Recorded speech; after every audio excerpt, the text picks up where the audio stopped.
future, talk radio will actually educate, inspire, and make you think. The future.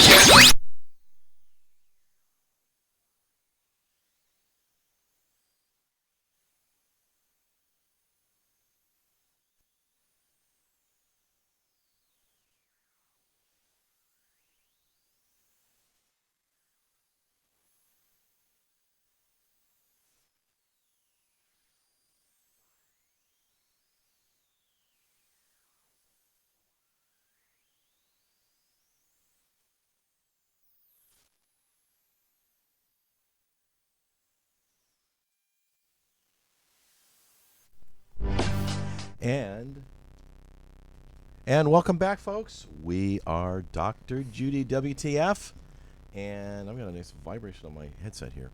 I'm Walt Lusk, your host, and we have our theme song back after technical difficulties. I know, last couple I of can't weeks. think without it. I know, it's like we're so used to having the show start with it. And the vibrations, they're just good vibrations, so don't worry about it. Even though the song is called Club to Death, it's always good vibrations.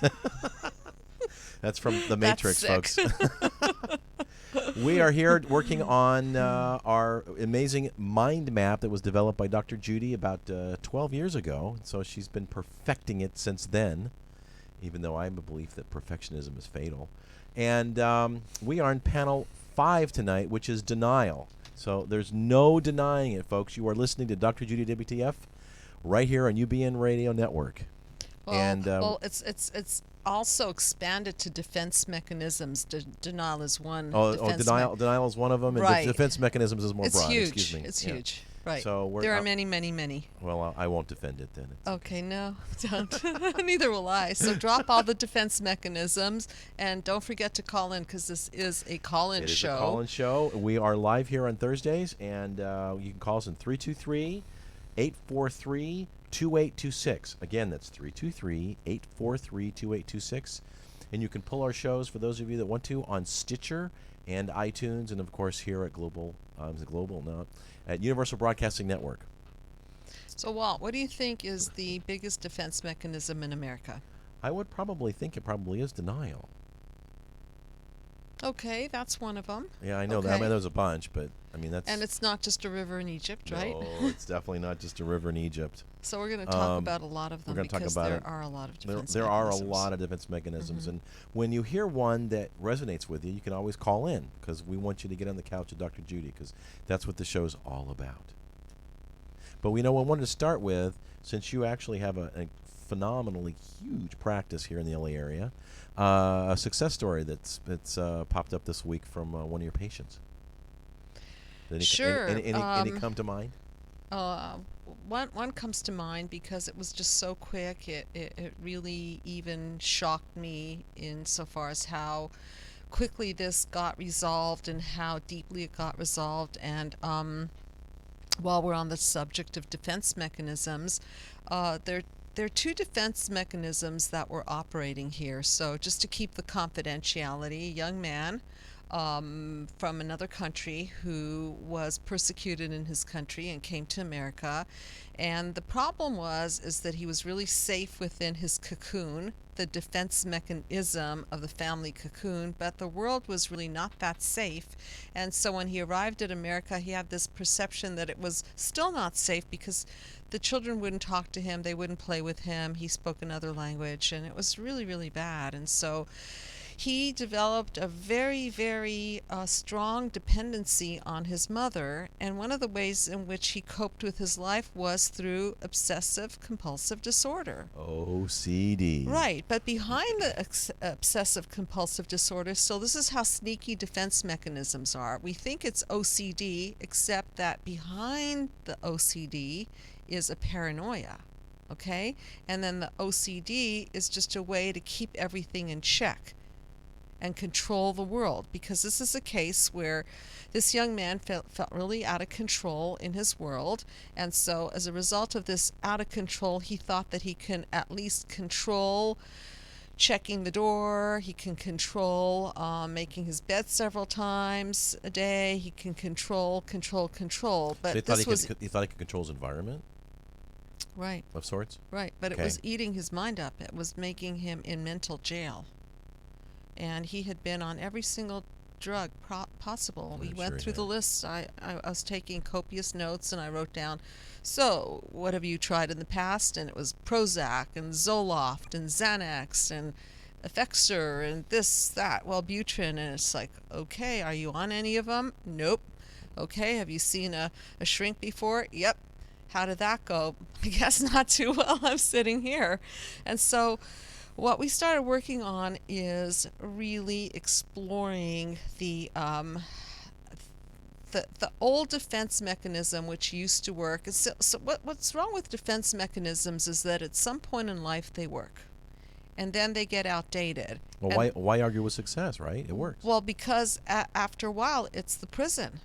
It's kind of like the dungeon. I was gonna say that's different than the dungeon, isn't it? It is. It's Okay. a mental dungeon, but it Okay. comes from the dungeon because where it came from is that there was a lie being told. And the lie being told is that there was never an updated file that the world was okay, because I think that there was some sort of a sick dependency going on between the mother and the son, and it was a codependency. And the lie was that the mother kept this young man locked within her boundaries so that she can feel better Well, and we safer. we all know that childhood really is a hostage situation. Well, this was expanded way beyond Yeah. childhood, let me tell you that. Okay, and so there was some sort of a sick, good feeling that the mother got out of the son being in her nest. Okay, and she was giving beyond womb service. And it just went on and on and on into his 20s. And so what we really discovered was that he was using the OCD also to check this immense anger that he was really feeling toward his mother. And so what happens is that when anger turns inward, of course, it turns to depression. Yes. This is something that we talked about a lot. Right. But sometimes the depression also goes into other ways of repression. Okay, other ways, sometimes the expression goes into other ways of repression in his way, such unique styles. We're such interesting human beings. That's why I really hope that somebody calls in today, because I like to just work live, and I want to explore your minds. You want someone on your couch. I know. want somebody on my couch. Yeah. That's my wish for today. Okay. Okay, that somebody take down their defense mechanism and actually pick up the phone and I not promise. and don't be too defensive. And don't be too defensive. Yeah. Okay, but what ultimately happened was that this person started to see how angry he was at being locked in jail by this dependent mother. And when he started expressing his true feelings behind the repression, then there was a lightness of being that literally started shining through. And when we started taking down the defense mechanisms, isms, and understanding that they were way outdated, way outdated, then he started shifting, literally paradigm shifting his whole world view.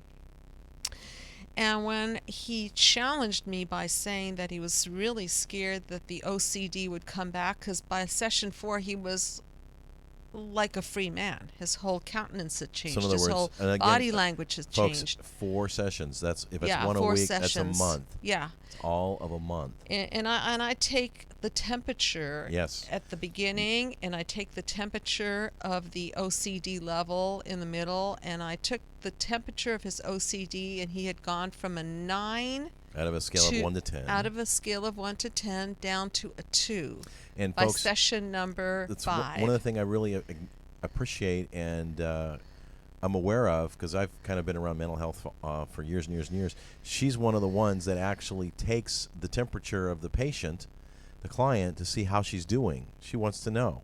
And I guarantee you, 99 out of 100 therapists out there, they don't want to know how they're doing because they aren't sure how well they're doing, and they don't want the truth.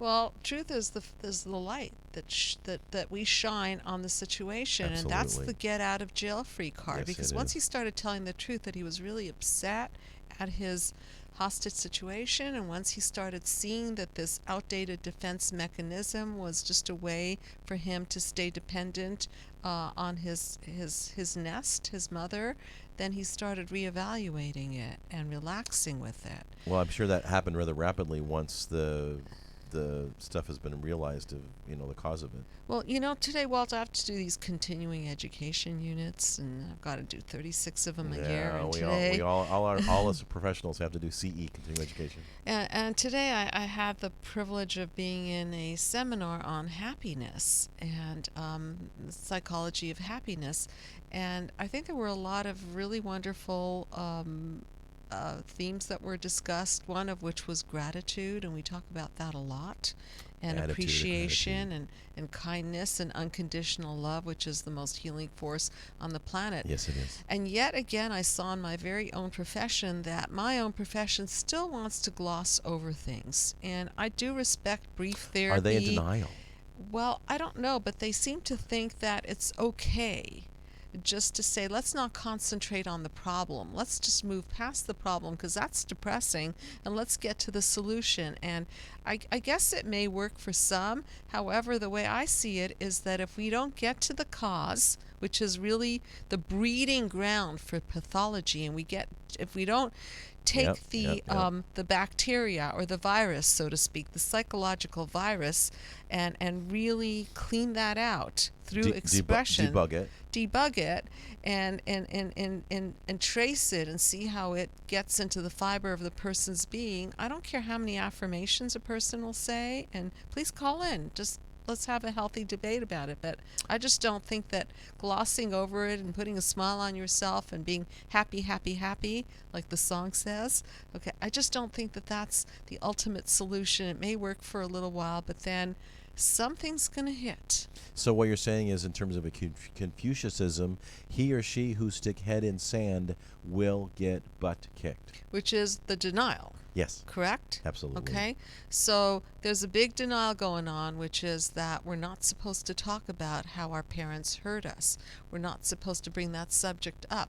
Why? Because we don't really understand that the key is not that we blame them. It's not that we shame them. It's not that we throw them under the bus. The key is that we have to take this repression out of our system, and once we start expressing it therapeutically in a healthy manner, and not to the perpetrator usually, because they will defend and they will throw it back at you like darts, and then you will be more injured. And usually the parent who is the person who is the injurer was, don't forget, also injured. Multi-generational transmission process, right? Yeah, the deck is stacked against you. Totally stacked against you. So that's the person that will not heal you unless they're trained to heal you. And I do a lot of training with parents to heal their children. So the ones that want their children healed. Yeah, the ones that do. Right. So folks, and it's a call-in show. So if you want to call in and talk about your own denial or your parents' denial, heaven forbid, 323-843-2826. And Walt, you can call in too, You know what? I'll see what I can do about that. Yeah, please do. Yeah. I'll get on my cell phone and call you. I might take your call first. Oh, well, thank you.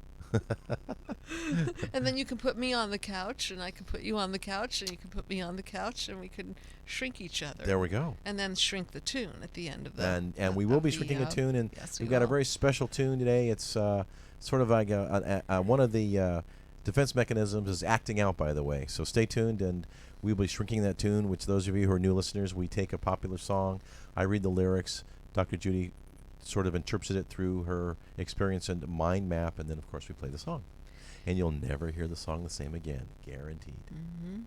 Yep. So a defense mechanism is really a wall against a protective wall against the wound, the original wound of disconnect. So think about being wounded, and think about, let's say your skin is opened up, it bleeds, right? And you've got to make sure that no bacteria gets in there and keep it clean and all that stuff. Right. Okay, so a defense mechanism is sort of like the white blood cells going in there and erecting an army and doing the job. And defense mechanisms are good, but as I said before, they get outdated, and some of them are downright not so good. Well, and some of them do come with a cost. I've got, as I have in the last previous shows, I've wanted to read a portion of your new book that's coming out, Healing Human Disconnect. And, human defense mechanisms, unlike their animal counterparts, are psychological strategies of the unconscious mind to manipulate, deny, and distort reality to defend against feelings of anxiety, guilt, shame, humiliation, and unacceptable impulses that threaten our conception of mind, self, and ego. You have learned all of that as an infant. The first pains we become aware of are internal, having to do with institutional drives such as hunger, elimination, and emotion. These drives create tensions in our infant bodies that over time we learn to represent and react to. As our representation of the world becomes more sophisticated, our ability to control, tolerate, and avoid pain also similarly becomes more sophisticated. And sometimes So when we're not soothed properly, Yes. which comes from the first few days, Yes. first few months Yes. and years of life, because our soothers are our primary caregivers, usually mother, father, and when we don't have that healthy attachment, the secure attachment, we're open to these wounds. We don't know how to comfort ourselves. We don't know how to regulate our emotions, self-regulate, and then we're in trouble. And then we start using unhealthy defense mechanisms. For example, this week I had a young man come into my practice. He was using methamphetamines as a defense mechanism, and I helped him to understand that what he was really doing, because he had so much mother-infant disconnect. His mother actually took off for half a year because she needed to leave the country to earn money, and so at a tender age, he was abandoned. From his perspective, yes, Yes, he was abandoned. Yes, He was he was abandoned. abandoned, and children don't react to that very well.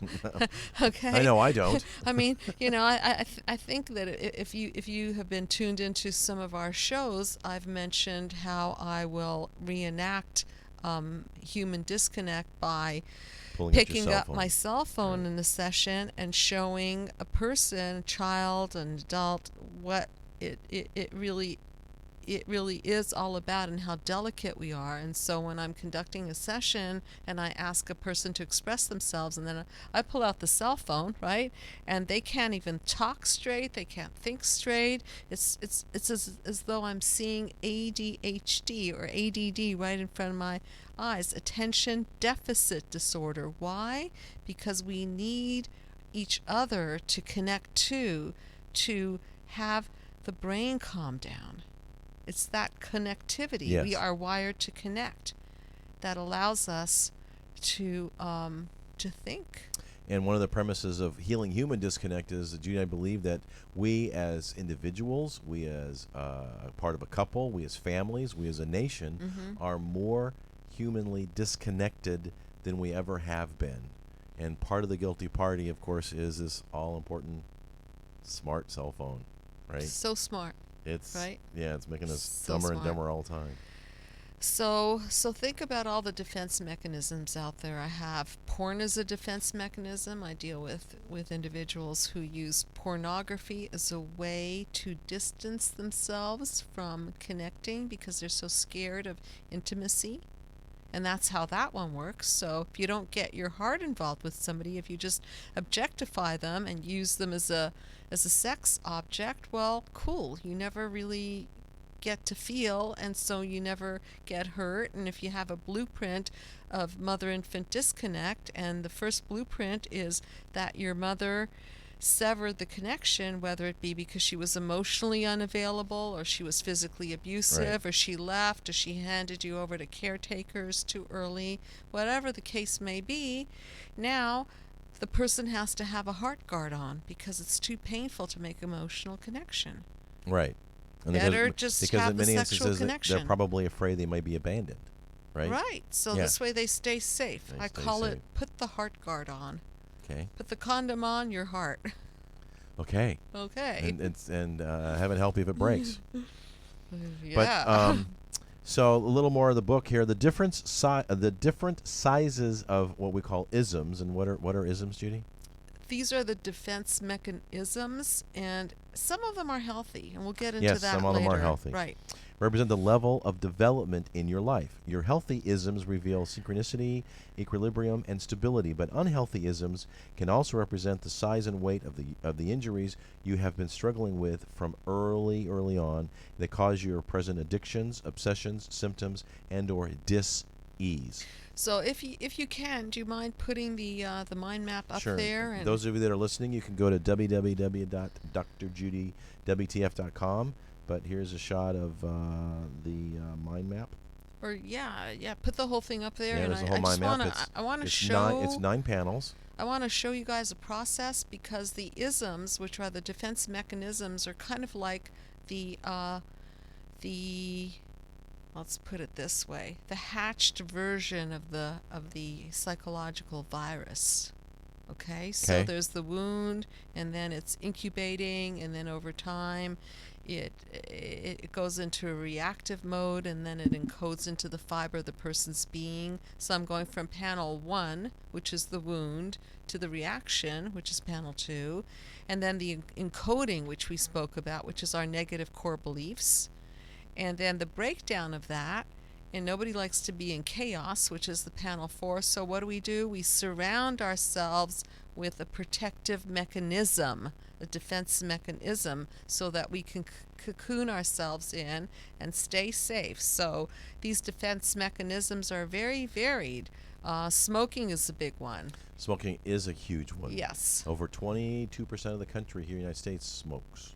Right. And today. I used to work with smokers for the first many years of my life as a counselor. I wasn't a psychologist at the time. I ran a clinic that I created called the Habit Breakers Stop Smoking Clinic, and hence wrote a book called Dr. Judy's Habit Breaker Stop Smoking Plan. So very familiar with smoking as a defense mechanism, and then there's the addiction part. So yes, bam, the two go together, yes, and it's hand in glove. It's the dungeon. Once it's definitely again, a dungeon, and you right. can go to esmoketoquit.com, is Judy's website, or you can actually look up Dr. Judy on Amazon and find her book.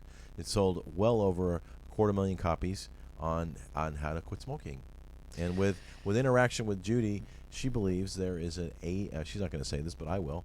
There's an 80% chance that if you're actually serious about quitting, and there's 2 ways to do it, either gradually through e-cigarettes that don't have any chemicals in them, or cold turkey, 80% chance of success.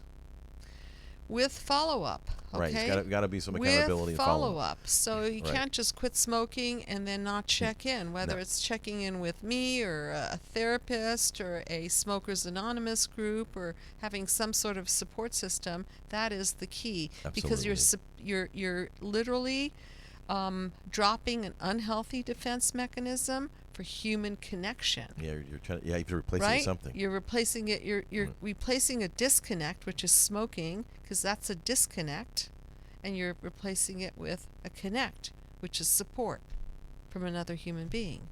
And so again, we're back to the connect and the disconnect. And of course, another very popular defense mechanism is overeating. So nice and soothing, right? Yes, it is. Mm-hmm. Mm-hmm. And after a while, you start looking like one of those circles in panel number 5 for those who overdo the defense mechanism, right? And just starts patting your belly and your body, and inside that cocoon, you feel really safe. But the thing about defense mechanisms is that they choke you down, literally. So you might feel good in your food bubble, but after a while you may develop heart problems, diabetes, plaque in your arteries. You might start feeling the depression of the food, the poisonous effects of what you're eating. So that's what I mean by an unhealthy defense mechanism. A healthy defense mechanism, on the other hand, might be something like, I'm going to defend myself from getting sick, so I'll go exercise. I'm going to defend myself from getting sick, so I'll eat right. I'm going to defend myself from toxic people, so I'm really going to study who I connect with and who I make my partner, even a friend, or whether it's a love partner or business partner. You don't want to invite other people who could, and we'll get more into this in panel number 6, other people who could really break you down. Yes. Right. So, as you could see, there's just a garden variety of defense mechanisms, and they range from unhealthy all the way to healthy. Well, we're going and to touch on those because there are definitely a plethora of different plethora, plethora yes. of different defense mechanisms. And you've been listening to Dr. Judy WTF. You can find us on the internet at www.drjudywtf. We're also on Facebook and Twitter. And you can pull our shows on Stitcher and well as iTunes and here at UBN Network. And we are on panel 5 of the 9-panel system that Dr. Judy's developed, and it's defense mechanisms. So let's go through some of the defense mechanisms. And I'm actually going to I was doing a lot of research, and then I decided to finish my research by reading Judy's book, and I should have just started there. It's got a wealth and a plethora of information. So there's basically 3 types of defense mechanisms that she breaks down in the book. There's unhealthy defense mechanisms, less unhealthy defense mechanisms, and then healthy ones. So, and we have 7 unhealthy ones, and we've made jokes about the first one. That's denial, right? The refusal to accept reality, the fact that a painful event, thought, or feeling did not exist. For example, a person who is functioning alcoholic will often deny they're having a drinking problem, but point out how well they function at their job and in their relationships, at least when they're sober. At least then. At least that. The other one is regression. Earlier stage of development is the face of unacceptable thoughts or impulses. Adolescents who are overwhelmed with fear, anger, or growing sexual impulses might start exhibiting earlier childhood behaviors as climbing or clinging or bedwetting. Under great stress, an adult may refuse to leave their bed or engage in everyday activities. You see, we go back to that period of time when we were wounded. That's the regression. Well, it's going back to that other stage. And there's a third one, which is really fun, is acting out. That's fun. Oh, yeah. I don't even need to elaborate on that one. Dissociation. An extreme of that is the multiple personality disorder. But when a person loses track of time and or a person thought processing or memories or splits off from themselves because reality is too unbearable. That's definitely a coping mechanism. I want to sure. just elaborate on that because people think about psychosis as somebody who's crazy, and they sure do look that way, except that psychosis or a way of splitting off from reality is a very appropriate thing to do. For example, if you are being hurt as an infant, child, can't cope with child abuse, you can't cope with that level of pain, you can't cope with that, so the best place to go is to leave. Just leave in your mind and split off into another world. The problem is that once the danger is gone, person might never come back, or they don't really trust to come back. And so they stay in that state, and a healthy defense mechanism now starts looking like a really crazy defense mechanism. And again, this is all about updating the files. Yes, I can understand that, and it definitely needs to be updated. And unfortunately, it can't be done by yourself. It's got to be done with some psychological help. So getting back to the unhealthy defense mechanisms, the fifth one is, I think, what a lot of us men do, and that's compartmentalize. A lesser form of dissociation. But not you, right? Well, you don't do that. I admit to being part of the male persuasion. But you're evolved, right? I am definitely evolving. A lesser form of dissociation where parts of oneself are separated from awareness of other parts and behaving as one had separate sets of values. Right? I don't know about values, but we're able to compartmentalize different situations and different just things. Curious, do you have an example of a way that you do it? Not to put you on the spot. Lord. Oh Lord. Let's get juicy here. Maybe I'll have an argument with my girlfriend, and then kind of just shut down emotionally and go to work. Okay. Right? Okay. I think guys are better able to do that than women are. As opposed to resolve it on the spot. Well, due to time or the intensity of the discussion that we might be having. That makes sense. Doesn't warrant more of a discussion or resolution or even a dealing with it. So I don't know if that's a fair example, but And sometimes that's healthy because you'll go back to it. It's not like you're avoiding it permanently, but correct. sometimes it's nice to compartmentalize something and then come back to it when it's better timing. You have more space to really work it through. And I think you're right. Men are better at it. Women let those incidents bleed through into their lives, and so they'll be bothered by it, let's say, for the entire day, and won't be able to concentrate, won't be able to really work sometimes. And yeah. And so, for example, separate from awareness from other parts of behaving as if the separate acts and values. As an example, one might be an honest person who cheats on their income taxes. So in other words, I guess they feel it's okay to cheat the government because they really don't need the money. So usually they're honest, yes, and then this little Right. area they just kind of split off from. They don't split. They just fudge. They fudge. They just fudge a little. Okay. 6 is projection. To falsely ascribe a person's undesired thoughts, feelings, or impulses onto another person who does not have these thoughts, feelings, or impulses. For example, a spouse may be angry at their significant other for not listening when the fact is the angry spouse is the one that isn't listening. Isn't that a great defense? Just project it all on the other person, and they get so defensive about it that they don't even notice that you done it. I like that one. That you do, huh? I like okay. it. Yeah, Good. yeah. It's it's upcoming in a really great, fantastic book. Listen, I'm a martial artist. I do Taekwondo. There are many different ways to defend and attack, and this one I think is very clever. Just make the other person feel as though they did it, and you're so busy, right, describing it to them that they never notice that it was really you. It's kind of clever. It's very clever. Yes. And I had a friend that was really notorious for doing that. You'd bring something up and they always throw it back at you. Well, you da da da da. It's like whoa. And then there's another step to it, by the way, projective identification, which is a situation where, let's say, I project on you something that I'm feeling, ascribe it to you, and you identify it with, so you actually buy what I'm selling.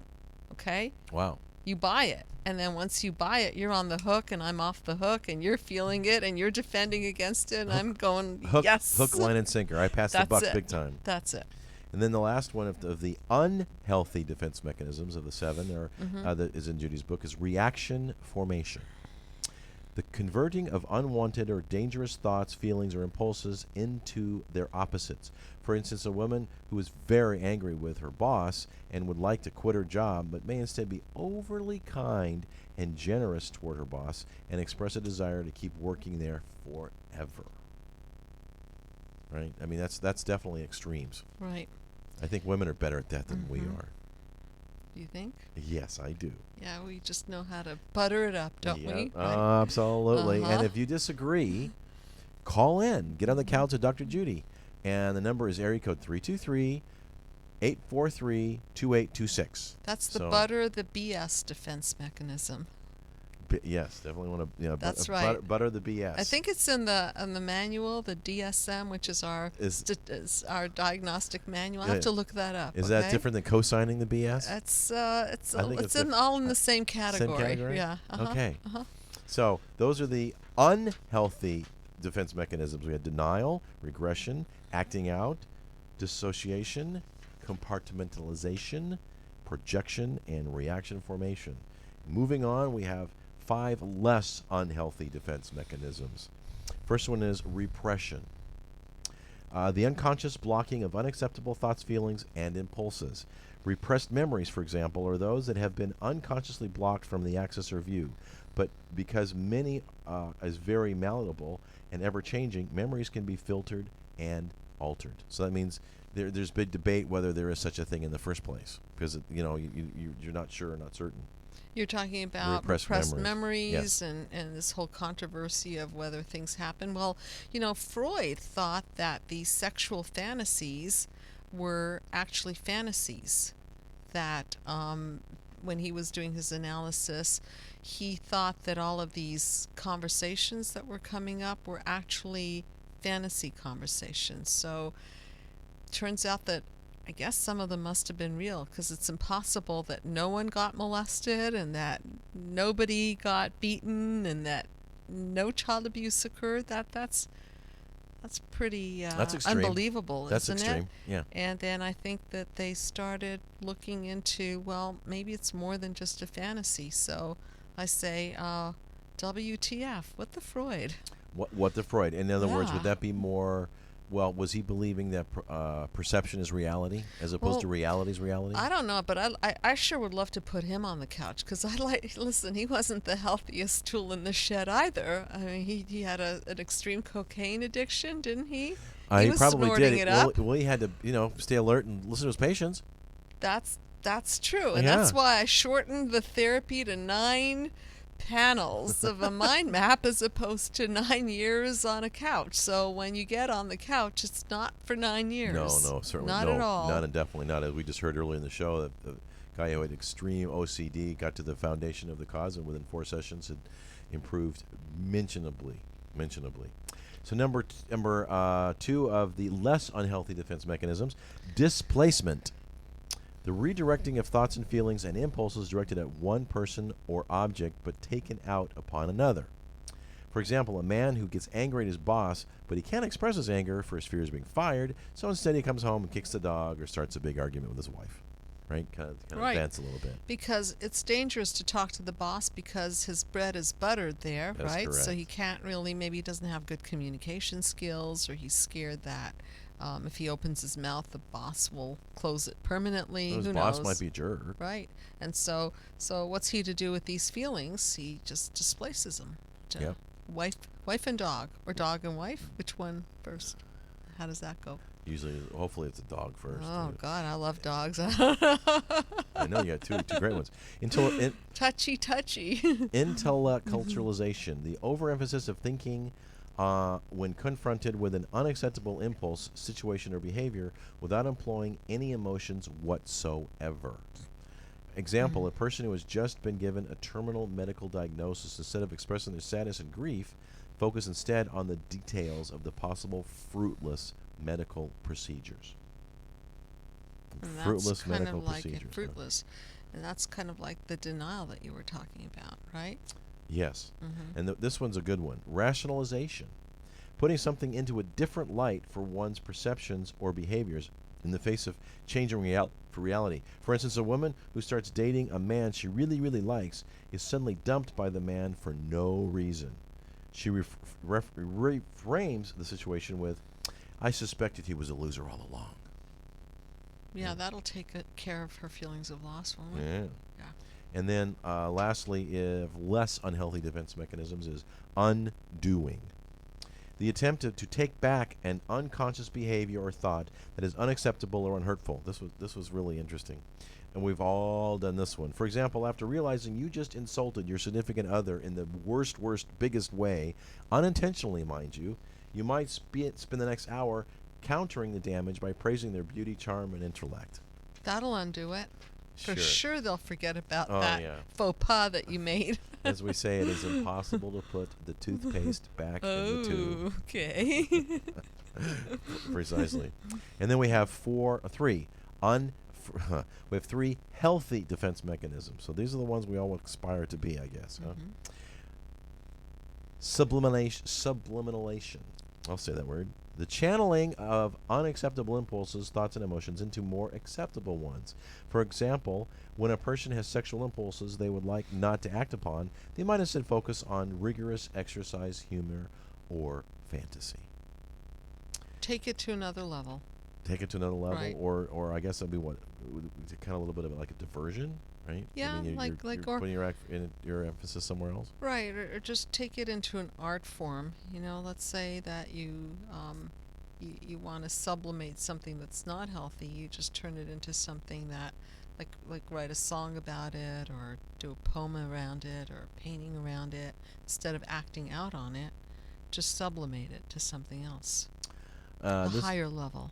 A higher level. Right. Okay. Artistic, spiritual, something like that. Right. Okay. Uh-huh. That's usually good for a while. Next is compensation. A process of psychologically counterbalancing perceived weakness by genuinely emphasizing strength in other areas. For instance, when a person says, I might not know how to cook, but I can sure do the dishes. So, I mean, that might be a fact, right? They don't know how to cook. They can barely boil water, but, they can clean the kitchen up after it's messed up. Yeah, that's not unhealthy, No, is it? no, it's sort of absolutely like not. No, it's saying, okay, well, these are my strengths, so I'm just going to get into my strengths, and that's where it is. And maybe their partner is good at the other piece of it. So today, actually, in the lecture, they were talking about the CEU lecture, which is still on my mind. They were talking about strengthening your strengths and hiring your weaknesses. Well, back in the day, Uh-huh. we all have weaknesses and we all have strengths. And in many instances, it was always attempting to overcome our weaknesses. And many times I believe that's at the expense of our strengths, as opposed to capitalizing on our strengths and then finding another individual or somebody else to actually assist us with our weakness. I really like that idea because I'm so computer unsavvy, Yeah, and so? I like to do what I do, and Right. so I'd rather farm it out to somebody who's really good at it Well- and free me to do the work that I do. Well, then the real big here, I know we're getting off topic, but it's really apropos, I think, is you find somebody who's has their strength, which is your weakness. You make their work their play, as opposed to trying to figure out and work yourself through it, because you won't. There's no way you can overcome your weakness. It is what it is.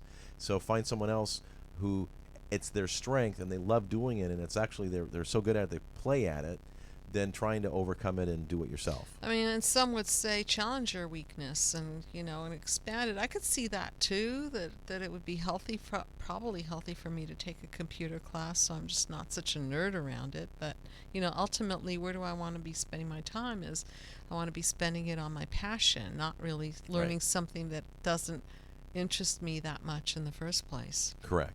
I mean, like, for example, Bill Gates was brilliant in the computer world, but how much time do you think he actually spent in front of a computer? Right. Right? He didn't. So he delegated it and capitalized on his strengths. Which freed his mind up to be creative. Absolutely. Right. See?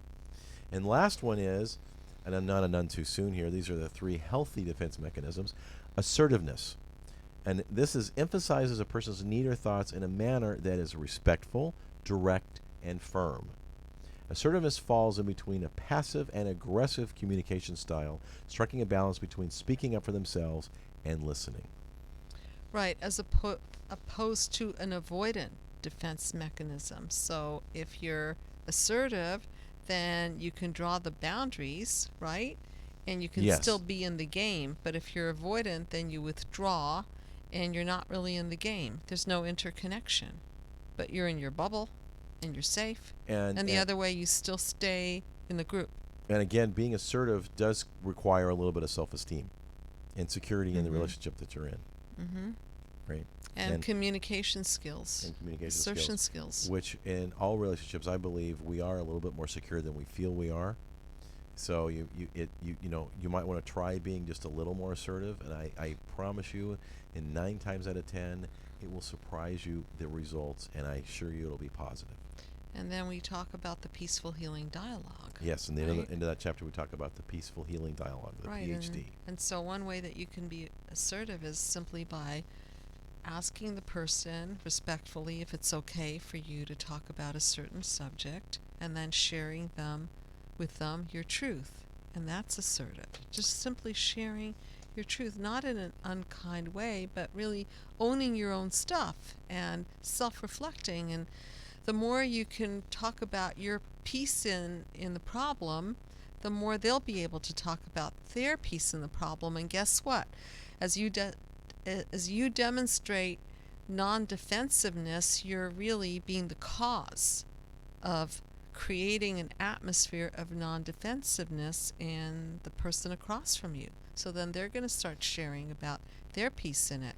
And then ultimately, it's not going to be this defense, isolated to unconnected people in the room. It'll be 2 people who are wanting to communicate, wanting to share, remembering, of course, that we really are wired to connect. Yes, we are. Unless we've been so hurt that we just don't want to, because connection is just painful or reminds us of too much pain.